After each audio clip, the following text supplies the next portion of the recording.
आज भी मौजूद है वो गुफा जिसमें बाली को 12 साल तक छुपकर रहना पड़ा था। आखिर क्या रहस्य है इस गुफा में जिसे आप नहीं जानते?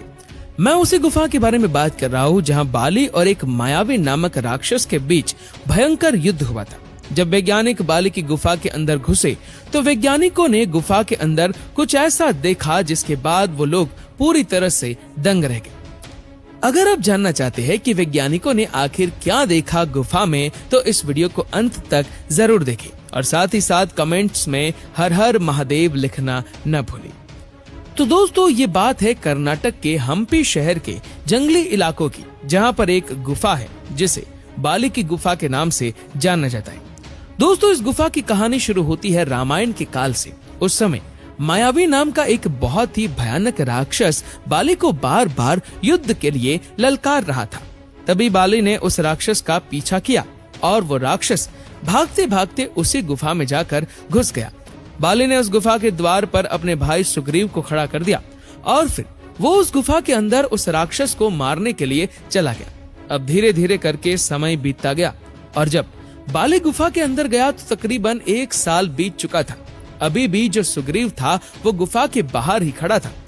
सुग्रीव को अपने भाई की बहुत ही ज्यादा चिंता होने लगी। उसने सोचा कि करीब 1 साल बीत चुका है, लेकिन अब तक मेरे बड़े भाई का कोई अता पता नहीं है कि वो जिंदा भी है या फिर मर चुका है। तभी सुग्रीव ने देखा कि गुफा के अंदर से तो खून बह रहा है। सुग्रीव को लगा कि इस युद्ध में मायावी राक्षस ने बाली को मार दिया है, जिसके बाद ये बाली का ही खून है। इसीलिए उसने एक बहुत ही बड़ा चट्टान उठाया और गुफा के मुहाने पर लगा दिया, क्योंकि उसे लगा कि अगर मायावी राक्षस इस गुफा से बाहर आ गया तो वो गांव वालों को मार डालेगा। लेकिन सुग्रीव को जरा भी अंदाजा नहीं था कि इस युद्ध में बाली नहीं बल्कि वो मायावी राक्षस मारा गया है। दरअसल वो गुफा इतनी ज्यादा लंबी थी कि बाली को राक्षस को ढूंढते ढूंढते करीबन 1 साल लग गया और जब बाली को 1 साल के बाद वो राक्षस मिला तो उसने उसका वध कर दिया।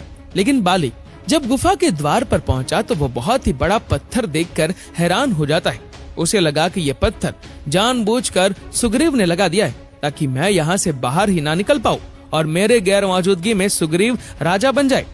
फिर बाली ने बहुत ही ज्यादा जोर लगाकर उस चट्टान को अपने रास्ते से हटाया और जब वो चट्टान हट गया तो तुरंत ही बाली किष्किंधा पहुंचकर अपने भाई सुग्रीव को लात मारकर अपनी नगरी से बाहर निकाल देता है। आज के समय में बाली की वही गुफा कर्नाटक के हम्पी शहर के जंगली इलाकों में मौजूद है।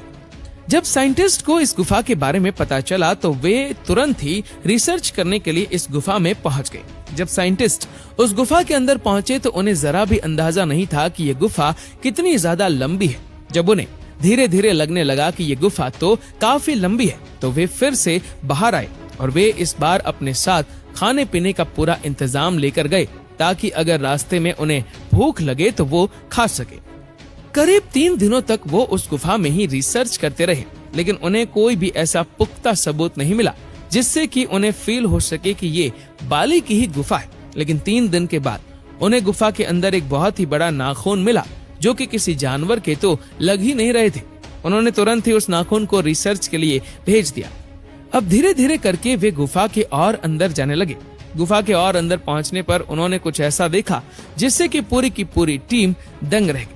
दरअसल उस गुफा की दीवारों में एक अलग ही भाषा में कुछ लिखा हुआ था जो किसी को भी समझ में नहीं आ रहा था। लेकिन वैज्ञानिक के बहुत ही ज्यादा रिसर्च करने के बाद ये पता चल ही गया कि वो जो भाषा थी वो आज की नहीं बल्कि आज से करीब 5 से 6 हजार साल पुरानी भाषा है। उन्हें ये भी पता चल गया कि काफी अरसे पहले वानर नाम की एक प्रजाति हुआ करती थी जो इसी तरह के भाषा का यूज करते थे। एक दूसरे से कम्युनिकेट करने के लिए उनका जो शरीर होता था वो पूरी तरह से इंसानों की तरह ही होता था, लेकिन उनका जो फेस है वो बंदरों की तरह होता था। अब उस गुफा से मिले नाखून का भी रिसर्च पूरा हो चुका था। उन्हें रिसर्च करने पर यह पता चला कि यह नाखून कोई आम इंसान के नाखून तो है ही नहीं और ना ही किसी जानवर के नाखून है। दरअसल यह नाखून उस मायावी राक्षस के ही नाखून है जो कि बाली के साथ युद्ध कर रहा था।